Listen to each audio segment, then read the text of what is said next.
सबसे पहली चीज यहाँ पे हेडिंग डाल लीजिए कूलम्ब्स लॉ।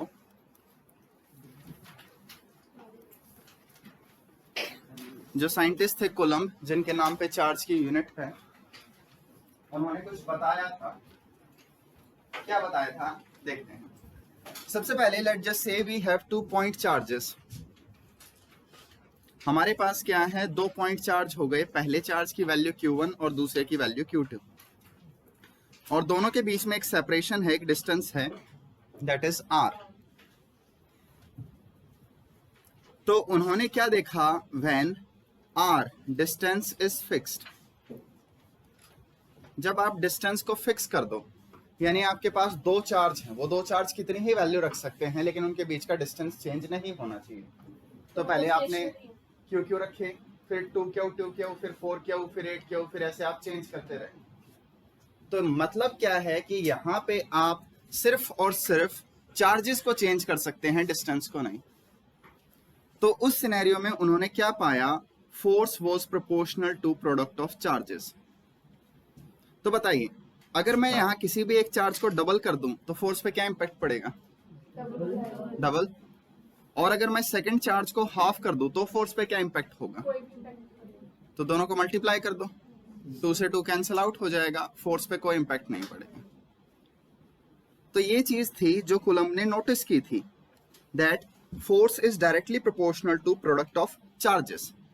आपको वैसे ऑलरेडी फॉर्मूला पता है, यहाँ पे कूलम्ब्स में क्या आएगा, K Q1 by R square, ये फॉर्मूला आएगा। बट ये फॉर्मूला आया कैसे, क्या क्या चीजें चेक की, ये सारे एक्सपेरिमेंट्स में उन्होंने फाइंड आउट किया था कि ऐसा कुछ होगा। नेक्स्ट एक चीज देखो यहाँ पे, लाइक चार्जेस। मान लीजिए Q1 और Q2 लाइक चार्जेस हैं, दैट मीन्स दोनों पॉजिटिव या दोनों नेगेटिव, तो दोनों पॉइंट हैं, तो वही होगा कि ये रिपेल या अट्रैक्ट ही करेंगे। वो वाला नहीं है कि दोनों पॉजिटिव हैं और एक केस आ गया अट्रैक्ट कर सकते हैं। पॉइंट चार्जेस हैं, या तो अट्रैक्शन ही होगा या रिपल्शन। तो अगर दोनों लाइक चार्जेस हैं तो कोई बता सकता है Q1 इंटू Q2 इसका आंसर क्या होगा, पॉजिटिव और नेगेटिव। मान लीजिए Q1 Q2 दोनों के दोनों पॉजिटिव हैं, तो पॉजिटिव इंटू पॉजिटिव, पॉजिटिव। दोनों नेगेटिव हैं, नेगेटिव इंटू नेगेटिव, पॉजिटिव। तो आपको बुक में कई जगह लिखा हुआ मिलेगा कि Q1 into Q2 greater than 0, तो आई थिंक 0 से ग्रेटर सारे नंबर पॉजिटिव होते हैं। और एक चीज देखो, K हो गया, डिस्टेंस हो गया, ये दोनों तो पॉजिटिव हैं ही, तो फोर्स का साइन किस पे डिपेंड करेगा, Q1 Q2 पे। तो यहां से अगर फोर्स मेरे पास पॉजिटिव आ गई तो इसका मतलब क्या है, रिपल्शन। सबको ये बात क्लियर हुई? तो बुक बिल्कुल अट्रैक्टिव या रिपल्सिव यही चीज पता लगेगी, बाकी वैल्यू निकालनी है तो आपको फॉर्मूले में पुट करना पड़ेगा। वैसे ही अगर आपके पास अनलाइक चार्जेस हो गए, शाबाश, तो अनलाइक चार्जेस हैं तो Q1 इंटू Q2, दो चार्जेस हैं, कोई एक पॉजिटिव दूसरा नेगेटिव, तो पॉजिटिव इंटू नेगेटिव, ठीक है, नेगेटिव, या फिर आप कह सकते हो लेस देन 0। तो उस केस में फोर्स नेगेटिव हो जाएगी, अट्रैक्शन होगा। एक चीज आप देखिए, न्यूमेरिकल सॉल्व करते टाइम हमेशा मैं फोर्स को पॉजिटिव लेके चलूंगा, हमेशा, चाहे अट्रैक्टिव हो या रिपल्सिव हो, क्योंकि मुझे पता है उसका साइन क्या बताएगा, ठीक है। तो हम सिर्फ मैग्नीट्यूड में ही काम करेंगे, ये मत सोचो कि मैं माइनस दिखाऊंगा, मैं डायरेक्शंस दिखा दूंगा, बाकी आप देख लेना मैं न्यूमेरिकल कैसे सॉल्व कर रहा हूँ। तो ये बात याद रह जाएगी। और सिर्फ इसमें लाइक चार्जेस और अनलाइक चार्जेस में पॉइंट ही चार्जेस बने हैं, बॉडी तो नहीं लेना, पॉइंट चार्जेस ही हैं बच्चे, यहाँ बॉडीज नहीं है। बॉडी होंगी तो कैसे डील करेंगे वो भी आगे देखेंगे। और सिर्फ इसमें अपने आर्ट फिजिक्स लेके चल रहे हैं बच्चे, प्रोपोर्शनैलिटी निकाली जाती है जब बाकी चीजें कांस्टेंट रखी जाएं। जैसे देखो मैं एक चीज बताता हूं, आप लोग नोट कर लो,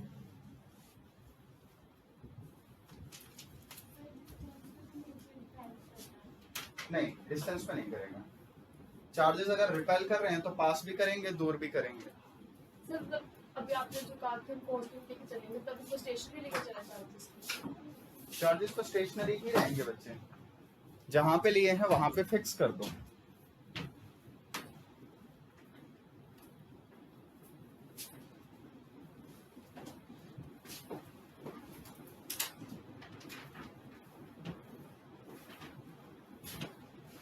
क्या हुआ? नींद नहीं उठ रही? थकी हुई लग रही हो? ओके। सुबह उठते एक फीलिंग आती है ना कि क्यों उठे हैं, दोबारा सो जाते हैं। उस फीलिंग में मत रहो, बड़ी खतरनाक होती है। आज मेरा भी आने का मूड नहीं था।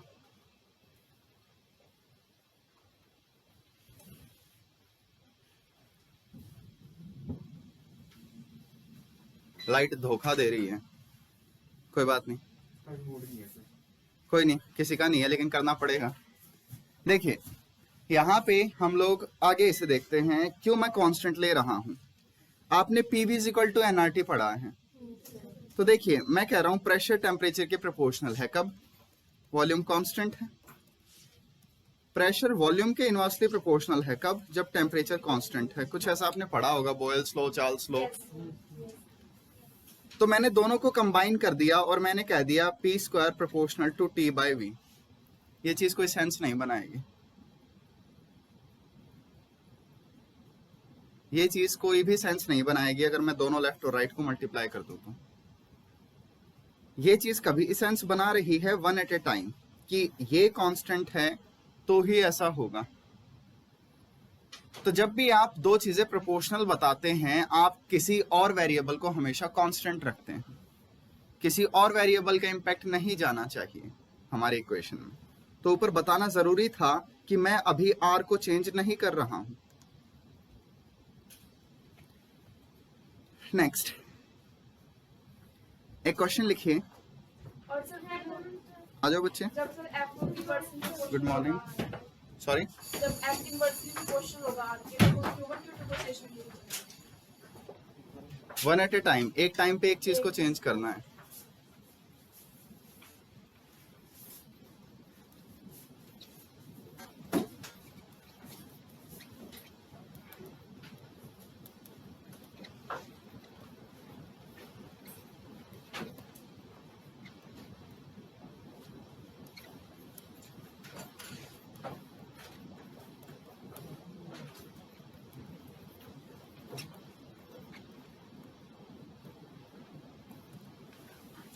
देखिए सबसे पहली चीज क्या है कि आपके पास एक चार्ज था कैपिटल क्यू, और आपने क्या किया, इसके दो पार्ट कर दिए। वो दो पार्ट आप कैसे ही कर सकते हैं, छोटा बड़ा, इक्वल इक्वल, अनइक्वल, किसी भी सेंस में आप कर सकते हैं।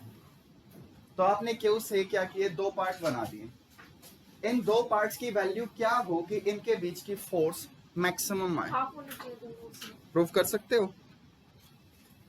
देखिए सबसे पहली चीज तो यहाँ पे हमारे पास क्या है, एक चार्ज था Q, वो ब्रोकन, वो ब्रेक कर दिया दो चार्जेस में, तो दोनों का सम कैपिटल Q के इक्वल होगा। कंजर्वेशन ऑफ चार्ज, पहले जितना चार्ज था बाद में भी उतना ही होगा। और आपको पता है फोर्स किस पे डिपेंड करती है, प्रोडक्ट पे, Q1 इंटू Q2। तो लेट जस्ट से एक एग्जांपल लेता हूं मैं कि मेरे पास एक नंबर है 10। 10 को दो पार्ट्स में ब्रेक करो कि प्रोडक्ट मैक्सिमम आए। फॉर एग्जांपल 10 को मैंने ब्रेक कर दिया 9 और 1 में, प्रोडक्ट क्या आया 9। फिर मैंने इसे ब्रेक कर दिया 8 और 2, प्रोडक्ट क्या आया 16। तो ऐसे ब्रेक करते रहो। जैसे ही इसे मैं 5 और 5 इक्वल इक्वल पार्ट में ब्रेक कर दूं 25। तो प्रोडक्ट 25 है मैक्सिमम।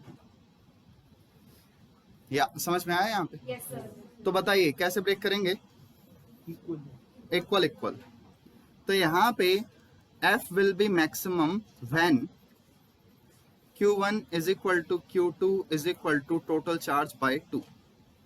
अगर आपको किसी दो चार्ज को दो पार्ट में ब्रेक करना है, जब इक्वल इक्वल ब्रेक करोगे सिर्फ उसी स्पेशल केस में क्या होगा, मैक्सिमम फोर्स आएगी।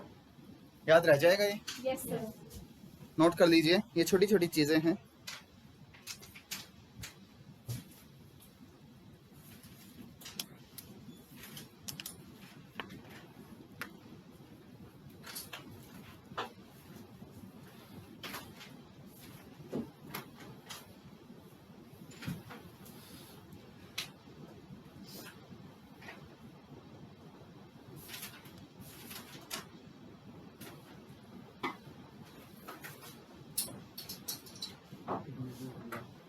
कर लिया सबने? नेक्स्ट, फिर इसके बाद क्या देखा गया कि force was inversely proportional to distance square. दो चार्जेस के बीच की फोर्स जो होती है, अगर चार्जेस की वैल्यू कांस्टेंट रखें तो वो डिस्टेंस के इनवर्सली प्रोपोर्शनल है। फॉर एग्जांपल, आपके पास दो चार्जेस हैं Q1 एंड Q2, दोनों के बीच का डिस्टेंस हो गया R, तो फोर्स आई F।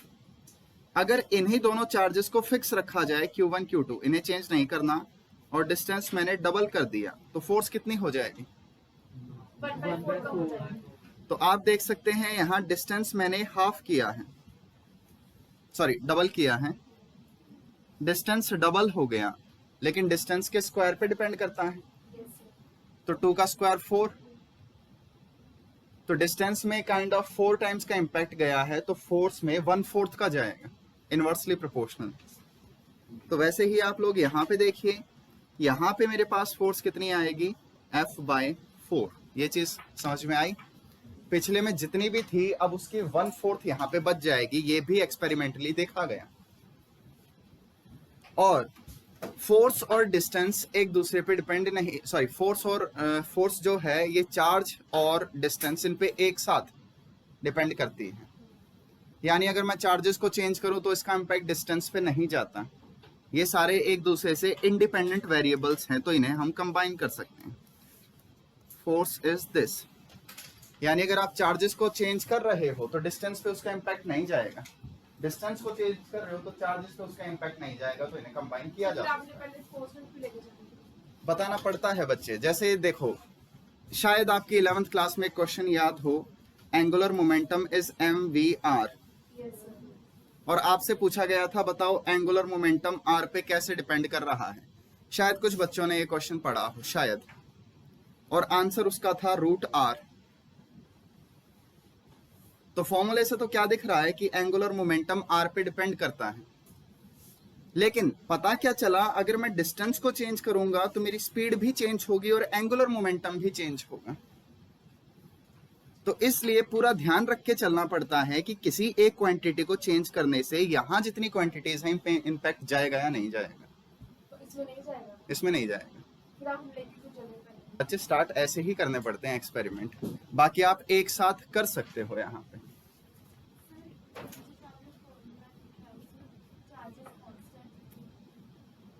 नहीं, अब मैंने दोनों पहले अलग अलग सिनेरियो लिए बच्चे।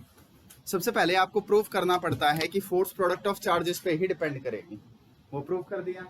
फिर मैंने चार्जेस चेंज नहीं किए, फिर मैंने प्रूव कर दिया कि ये डिस्टेंस पे डिपेंड करेगी ऐसे, और फिर इन दी एंड मैंने दोनों को कंबाइन कर दिया, ये भी बता दिया कि किसी एक को चेंज करना, जैसे मैं Q2 को चेंज करूं यहाँ पे, तो उसका इम्पैक्ट Q2 को चेंज करने का सिर्फ फोर्स पे जाएगा और किसी पे नहीं जाएगा। तो ये सारे वेरिएबल्स आपस में इंडिपेंडेंट हैं, इसलिए ऐसा हम कर सकते हैं कंबाइन।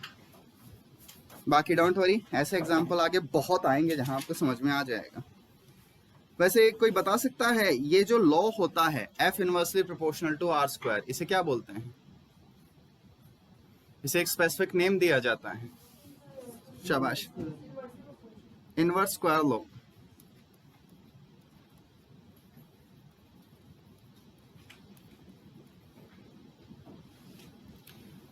अगर कोई भी क्वांटिटी डिस्टेंस के स्क्वायर के प्रोपोर्शनल है इनवर्सली, तो हम कहेंगे वो इनवर्स स्क्वायर लॉ को फॉलो कर रही है।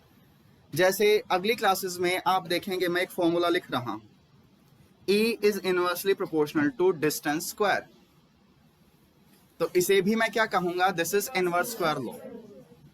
तो डिस्टेंस के स्क्वायर के इनवर्सली डिपेंड करना, इस टर्म को बोला जाता है इनवर्स स्क्वायर लॉ। तो ग्रेविटेशन इसे फॉलो कर रहा था, ग्रेविटेशनल फोर्सेस, यहाँ पे कूलम्ब फोर्स भी इसे, ठीक है, सपोर्ट करती है, उसी चीज को फॉलो करती है। याद रह जाएगा? Yes, sir. नेक्स्ट, यहाँ पे प्रोपोर्शनैलिटी जब हटाई जाएगी तो उस केस में हमारे पास एक आंसर आएगा, force is equal to constant 1/4πε0 Q1 Q2 by R²। Vacuum है ना? शाबाश। तो याद रखिए ये फॉर्मूला यूज करना है वैक्यूम में या फिर एयर में, सॉरी वैक्यूम और एयर दोनों में सेम फॉर्मूला यूज होगा। एयर की भी डेंसिटी बहुत कम होती है, एयर भी काइंड ऑफ वैक्यूम की तरह ही बिहेव करेगी इस फॉर्मूले के लिए। कौन से मीडियम में फिर हम उसकी वैल्यू नाइट्रेट होता है डिस्कस करते हैं उसे भी।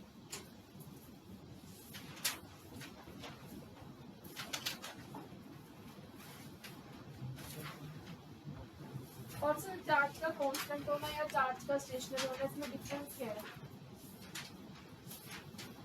अलग अलग चीजें हैं। मतलब कैसे एक कांस्टेंट चार्ज मूविंग हो सकता है, कि वैल्यू फिक्स है उसकी? वैल्यू फिक्स है लेकिन मूव कर रहा है। तो इन फर्स्ट 2 चैप्टर्स में हम चार्ज को फिक्स ही रखेंगे, मतलब एक जगह पे स्टेशनरी रखेंगे। हाँ बच्चों, एक चीज और देखिए, और ये बात मैं अगले चैप्टर में डिटेल में डिस्कस करूंगा। अगर आपके पास कोई और मीडियम आ जाता है, इंस्टेड ऑफ वैक्यूम और air you are given any other medium, तो उस केस में आपका फॉर्मूला होगा ये।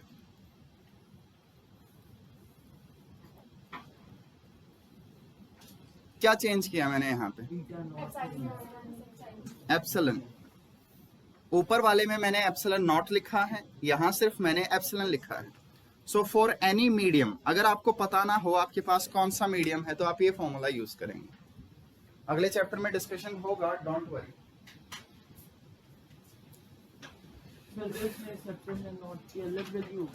बिल्कुल। तो सबसे पहले देखिए एप्सिलॉन नॉट। एप्सिलॉन नॉट को हम कहते हैं क्या? Permittivity of free space. Free space किसका नाम है? वैक्यूम का। तो आप यहां पे कह सकते हैं epsilon not denotes permittivity of free space, permittivity of air और वैक्यूम। एयर में भी आंसर नियरली सेम ही रहता है। एप्सिलॉन नॉट की वैल्यू कितनी थी लास्ट क्लास में? 8.85 मल्टीप्लाई 10⁻⁻⁴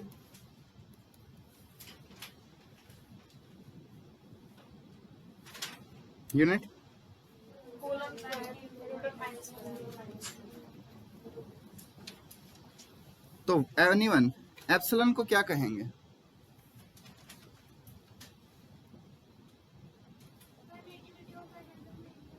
अनदर नहीं, मीडियम, जस्ट मीडियम, ठीक है। Epsilon not will be called permittivity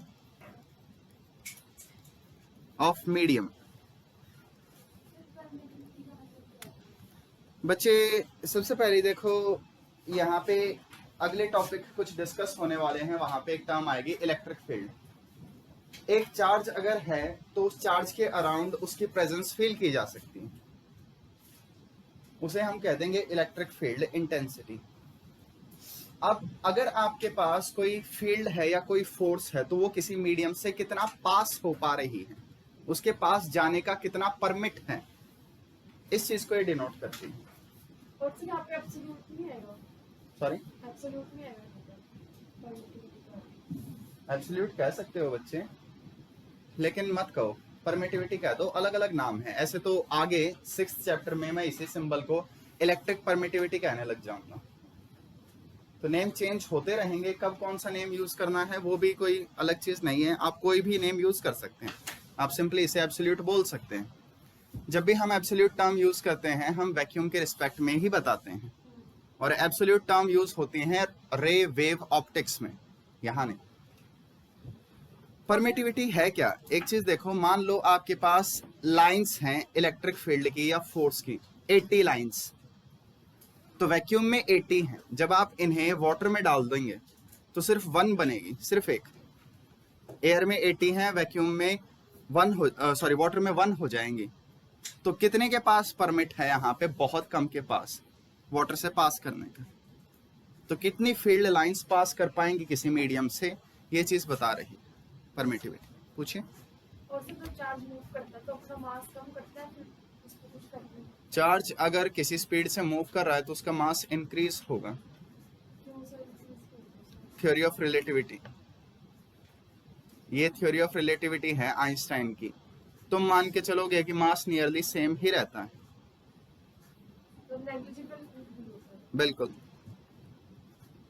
तो ये काफी डिटेल्ड थ्योरी है, थोड़ा सा मैंने फर्स्ट क्लास में इसके बारे में डिस्कशन किया था। तुम वैसे मान के चलोगे कि मास सेम ही रहेगा, क्योंकि ऐसा कुछ हमारे सिलेबस में नहीं है। अब एक चीज देखिए यहां पे, अगर आप एप्सिलन को एप्सिलन नॉट से डिवाइड कर दें, यानी परमिटिविटी ऑफ मीडियम को permittivity of free space vacuum से डिवाइड कर दें, तो आपके पास एक नया सिंबल आएगा जिसे आप कहेंगे epsilon R. This is called relative permittivity. इसके बारे में प्रॉपर डिस्कशन होगा 6th चैप्टर में,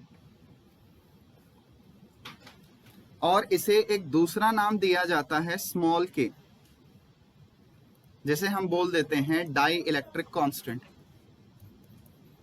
डाई इलेक्ट्रिक कांस्टेंट। और सर ये मीडियम होते हैं या फिर फ्री स्पेस होती है?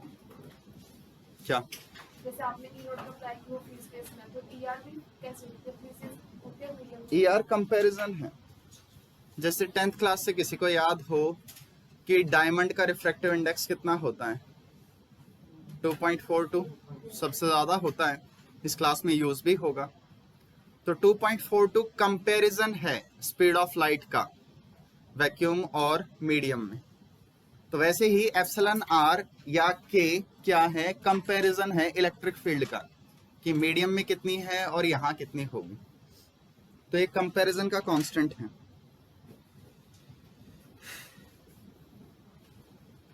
आगे के लिए बस याद रख लीजिए के की वैल्यू या एप्सिलन आर की वैल्यू जो होती है ये 1 से लेकर इन्फिनिटी तक होती है। ये इंपॉर्टेंट है। अगर के की वैल्यू 1 है या एप्सिलन आर रिलेटिव परमिटिविटी की वैल्यू 1 है, तो आप कहाँ पे हैं? एनीवन? कौन सा मीडियम है आपके पास? वैक्यूम। तो ये होगा वैक्यूम के लिए या एयर के लिए।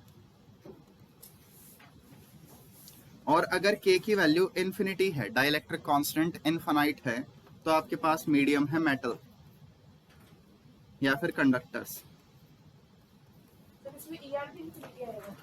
हाँ बच्चे, ये दोनों चीजें सेम है। रिलेटिव परमिटिविटी को भी दूसरा नाम दिया जाता है डाइलेक्ट्रिक कांस्टेंट।